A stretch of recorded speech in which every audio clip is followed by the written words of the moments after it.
This is Dream Reality, and I'm your host, Mary Amy, coming to you from A1R Psychic Radio and Moonstruck TV. My site is listed at the bottom of the screen, maryamyofficial.com. I am an intuitive wisdom coach.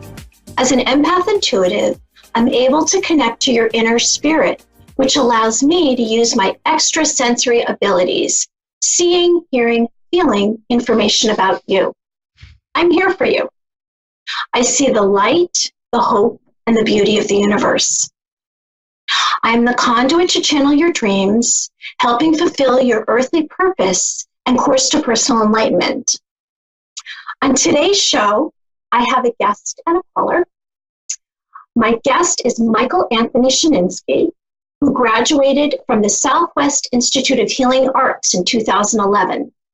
He's a certified hypnotherapist and certified master life coach. He's trained in healing modalities, polarity therapy, and Reiki, and he also studied with an Native American. I'm presenting Michael Anthony live from Arizona. Hello. Hi, Michael. Hi, Mary. How are you doing today? I'm doing so great. I'm so happy to see you, and I'm excited to talk to you about everything that you do, because I truly am so curious about some of the things that you have accomplished. So let's see. I sense that you are truly open and pure and dimensional. And as a spiritual coach, you guide your clients to their core issues to live purposefully. Mm-hmm. Would you be able to tell us and walk through a typical session that you have? Sure. It's a little different if I'm doing it in person versus over the phone. I'm doing much more of a long distance coaching these days.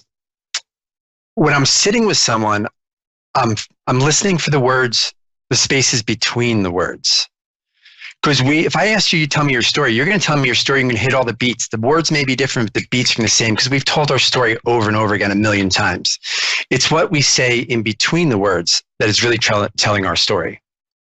So listening to someone, intuitively listening and coaching, being quiet, hearing, receiving, and then maybe going to the table, a little bit of energy work, a little bit of hypnotherapy.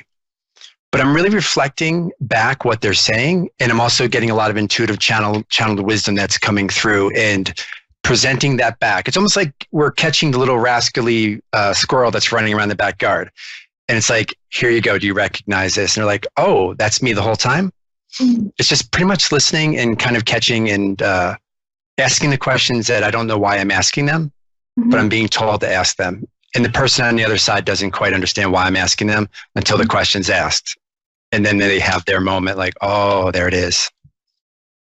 That's interesting, because I also am an intuitive spiritual coach. It's so interesting how it's so personal, how we do things differently. Because for me, I literally have to stand against a wall, hold someone's hand. They don't necessarily have to say anything. But if I get one, like if I hear, when I do these callers, I hear one word and I get all this information. But in person, if I hold their hand and I'm next to them, flood. So is this physical contact, or are they laying, I mean, because I automatically think, a hypnotherapist, you're laying down. It's kind of a therapist. But is this at a desk, or how do you do it? Well, it's interesting. I used to do clinical hypnotherapy only. And at some point I realized that's not my work anymore. So I'll put them on a table at one point, and there are times I may touch their knee, I may touch their leg, I may touch above their shoulder. And as a child, my whole life, I've wanted safety. And I realized I'm attracting clients who need a safe place so they could fall apart, so then they could be put back together. So yes, sometimes there is some touch in some spots. And even if it's on the chest, I'll have them put their hand on the chest first and then ask permission to put on top as well. Because I want to teach someone that I'm not the magic elixir. I'm just letting them know how to get in tune with their own healing abilities. So if I put their hand on the spot that needs to be healed, I'll mirror that, and then I'll let go, and I'll have them still hold that space so they can learn how to do it when we're not around. Wow. I'm learning from you. Okay. So I read that transpersonal hypnotherapy allows the subconscious mind to reprogram patterns and remove blockages. Right. Can you do that over the phone? Sure. Oh, you can do that over the phone. Yeah, it's because we're going to have someone close their eyes anyway. So we're just going to put them in a trance state. And people are hypnotized all the time. That's the funny part. Think of when you're driving in the car and a song comes on and you're thinking about a thing and you drive 10 miles and you're not paying attention. That's your subconscious. You're hitting the brake, you're turning the blinker on. So if you can drive the car, where are we driving? Our own body subconsciously. So our subconscious runs about 80-85% of the show. It's our conscious mind comes in, thinks we're all under control, but the second we relax, it defaults to the old program. So yes, you could definitely do that over the phone or through a Skype session. So does a person do they go into a different state? Are their eyes open? Is this all while they're awake, or do you put them under? So that's a great question, because mostly you're putting them under, you're dropping their brain waves down, but people can be hypnotized with their eyes open. Think of a child using their imagination. That's a level of dropping in their brain waves to into like alpha or theta. And in accessing another piece of themselves, a piece of dimension outside of themselves, but a dimension inside of themselves. Things are slowing down and you're having this very different experience. So in some people, think about sometimes we daydream. Our eyes are open when we daydream sometimes. Same thing. So cool. I mean, I think it's really for people that are trying really hard and they have obstacles that they can't overcome. It's something that they can access to really aid in making changes. And I know that it's not about control. It's more about the person really wants it. And so then that's why it can work. That's why you can make changes. It's very true. That's why when they do the stage hypnotherapy, they always pick the person who's like me, because subconsciously they want to be on stage. They never pick the person who's doing like, nope, I'm not going up there, because it won't work. Right. So if somebody asks me, can you hypnotize me? My question is, what do you think? I said, I think so. I'm open to it. Yeah, then we can. But if they said, hell no, you're right, we can't. There has to be a little bit of a desire to open up something, because if you're open to opening up, you're also going to relax into it, and you're going to allow yourself to have a little bit of vulnerability that comes with it. So are you, okay, so let's talk about another part of what you do. I read that you studied with a Native American Kiowa elder. And so, I know I'm mispronouncing his name. That's okay. Tell me what that entailed and what were you, up to? She was a Kiowa elder. Kiowa. She was about 5'3", but she had that 5'3" energy around her. She was probably in her early 70s, maybe, but like she would have kicked all our asses. Like she just had power inside of her, and she was very much about pushing all our buttons, connecting with nature, the bigger picture, what's going on outside of ourselves, what's going on inside of ourselves. It was a very powerful experience. It wasn't always fun. It was angry. It was sad. I had resentments. I was joyful. I was happy. If you had the emotion available to yourself, we went there. Very, very powerful. But there were moments that we were sitting there and she just got a click. She went over to the ice box and she's reaching in the back of the ice box. And I'm just sitting there not looking at her, doing my thing. And I hear her rummaging around. And next thing I know, she drops a Klondike bar in front of me. And I look at the Klondike bar and I burst out into tears.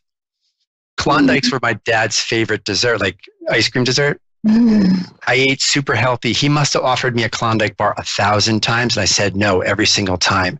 And in that moment, I realized that was 1,000 times I turned down a connection to my dad. Really? So then I went back to New Jersey. What do you think I did? I went to ShopRite, grabbed some Klondike bars, and sat and just had it with my dad. And that didn't mean I need to eat 1,000 Klondike bars, but there was a moment that my dad was offering something that he really loved. So I just honored and reflected upon that.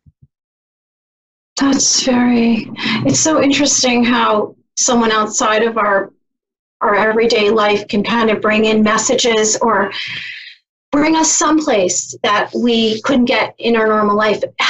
So what was her title? What was this woman's title? What was she? So she was of the Kiowa tribe and an elder in the tribe, the medicine woman type thing. That's what I figured. She had a very interesting story though, because she was, in her words, she was born in the white world. Her mom was Caucasian, but her dad was in the Kiowa tribe. So she lived in the white world until she was 16, and then one day her dad just showed up and said, "You're coming with me now." And she spent the next 50 years of her life living the way of the Kiowa. Oh. Very, very powerful. So she had an understanding where I came from. Right. But she wasn't letting me get away with things because she knew the understanding. She was still holding me to a level that had never been held to before. Very, very powerful. Yeah, it sounds like it. We'll have to talk another time more about that. Sure. So I wanted to ask you if you could do a little read on me, because I do reads on people all the time. Sure. And I don't know, do you want to try it? Sure, why not? Let's go. Okay. Okay. All right. Growing up, okay, so I see a field of flowers, and I see a shiny flower a little bit lost amongst all the other flowers. Oh, there you go. Okay. That's the cover of a spiritual guide that I wrote when I was using a different name, Blue Butterfly. Okay. That's funny. Okay, I always say field of flowers. Go ahead. Sorry. Oh, that's interesting. No, that's okay. So it's like yellow dandelion type, smaller sunflower type flower. Today, you're stepping into your power and you're starting to shine. Growing up, did you feel like you were shining, but maybe the other things were kind of in your way? You couldn't fully express yourself? 100%, 1,000%. So here's the thing, though. We tend to see the whole meadow, but when we're walking each step and we see a flower, we bend down to that individual flower. So what I'm trying to say is don't allow yourself to get lost in the big picture of the field. Allow yourself to be the flower that the one person sees and appreciates. And really, it's yourself seeing and appreciating that flower. Because your medicine in that flower is unique to you. Okay. Even if you didn't grow into like a 6 foot tall sunflower, it's your own little flower that still received the nourishment. And sometimes we think that the little flower's small and the other ones, they're getting more sun, they're getting more soil. If anything, you're getting closer to the ground. So you're getting that Mother Earth energy that's coming up. You have closer access to that. So just allow yourself in that divine feminine to tap into that and just trust that the parental, the Father God, Father Son is getting enough to you. So really connect to that earth below you because you do have access up, but we need you here on this earth. So it's okay to really tune into that piece of the earth of yourself. Oh, you're so good. Thank you. I will reflect later on. Sure, of course. And that was beautiful. Thank you for sharing that. And that was a nice gift. Well, it was a joy having you today. It's been an honor. And I want to recommend all of you to go out and pull up on the spiritual, let me get it right, the spiritualhealthcoach.com, which is Michael's site. Michael is also available on Instagram, Facebook, and Twitter. Yes. Yeah. So Michael Anthony Coach. I'm in the middle of shifting things around. So you caught me at a really divine fulcrum point in my life, but I'm going to be switching to Michael Anthony Coach, but whatever you put in will get to me. And I look forward to talking to whoever shows up. Okay. And you are in Arizona and you're capable of speaking to anyone, email, Skype, or in person. I have clients in Europe. So if I can talk to them, I could talk to you wherever you are. Okay, great. So great. Well, thank you so much. It's been a pleasure, Mary. I appreciate you very much. Oh, thank you. And we'll talk later. That sounds good. I'll send you a direct M. I'll DM you. All right, that sounds great. Have a beautiful day today. All right, have a great day. Bye-bye. Bye.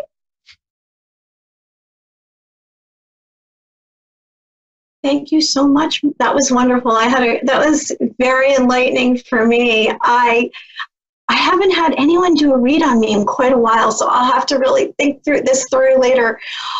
Okay, so I did promise you a caller, and I have a caller coming through. Hold on, it's Michael. I hope that, who? Oh, no, I was saying bye to Michael forever. No, on the show today. So I'm getting a call in from Denny in the UK. Hello? Hello? Hello. Hi, how are you? I'm very well, thank you. How are you? I'm well. Okay, so immediately I received information about you, and it's very positive. It's like a ball of light, and it's uplifting, and it's curious, and I sense that you are someone who's ready to have more and more great things happen, and you're ready for an adventure. Let's see, I sense you have so much light in your heart, and you don't have there's nothing blocking you from everything that you want. Is there a direction or a question that you have for me?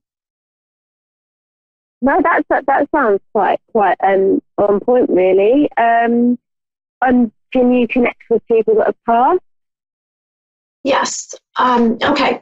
So I just see right now it's a female figure, and she is actually very big. She's very close to you.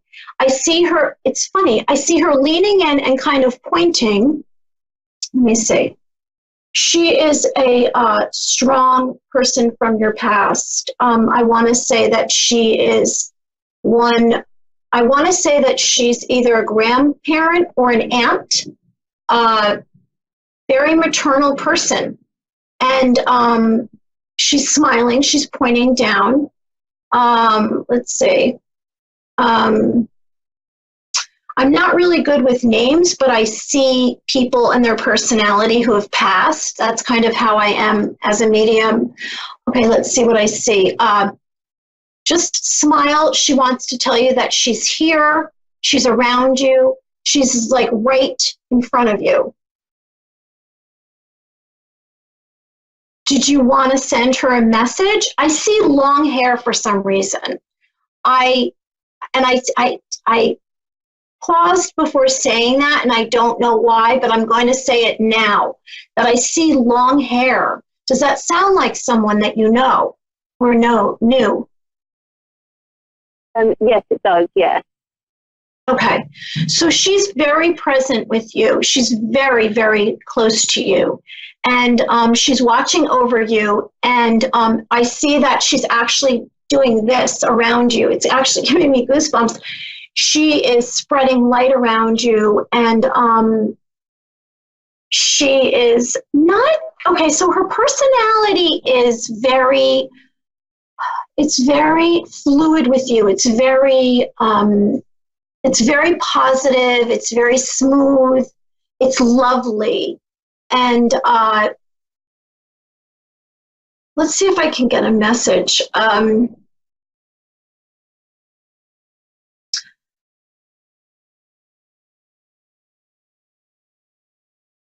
Well, she's saying, she's telling me that to tell you she's here, but I've said that. She wants you to, wait, what did she say?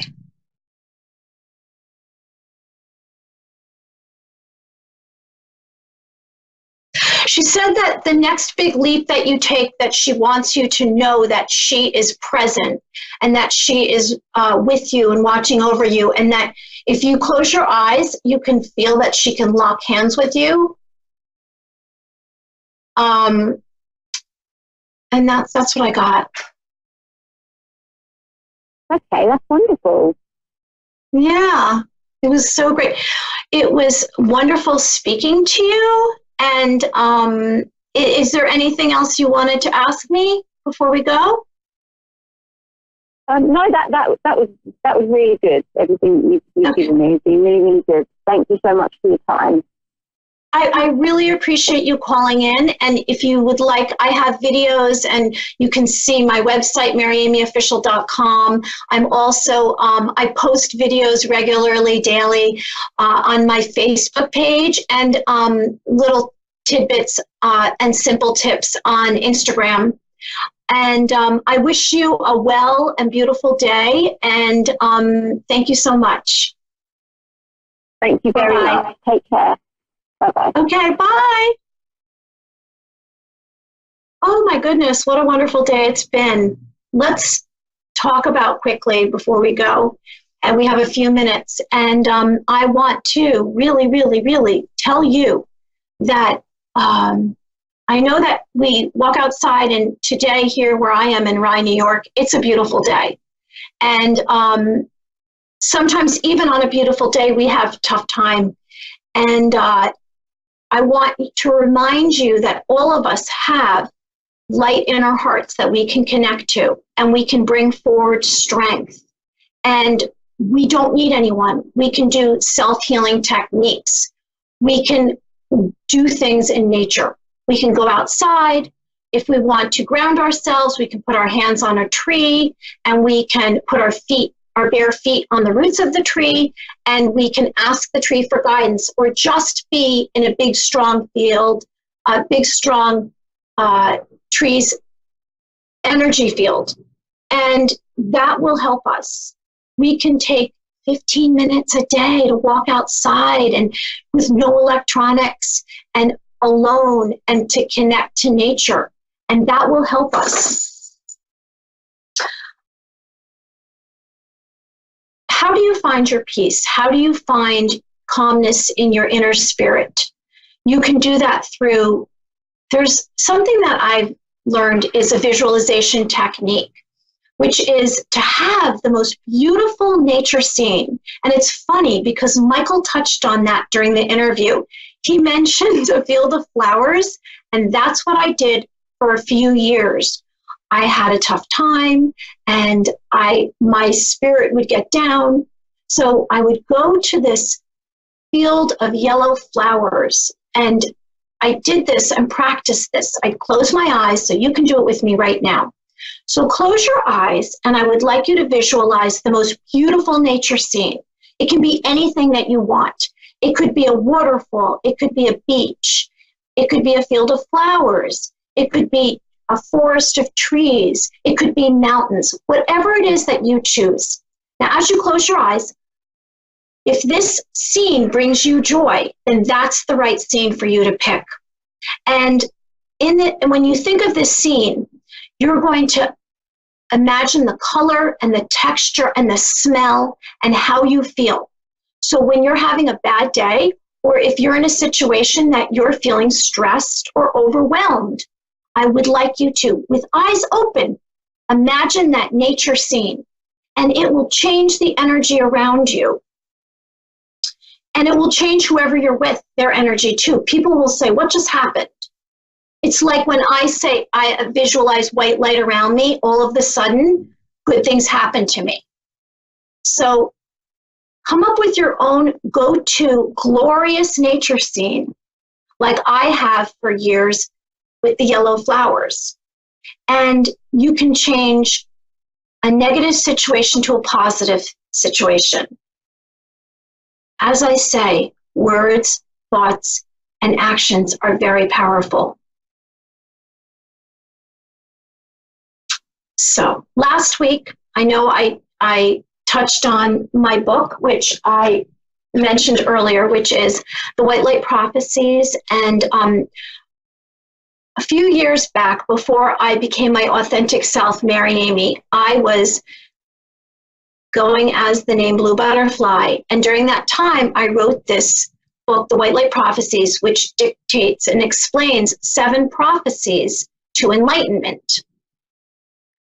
You can find this on Amazon. Well, this past winter, I have written 2 more books. I wrote a dream journal workbook, which will be out on Amazon hopefully by the end of the summer. And you write down your dreams, which are so important. Our dreams are very important because it's our unconscious telling us a path for us to follow.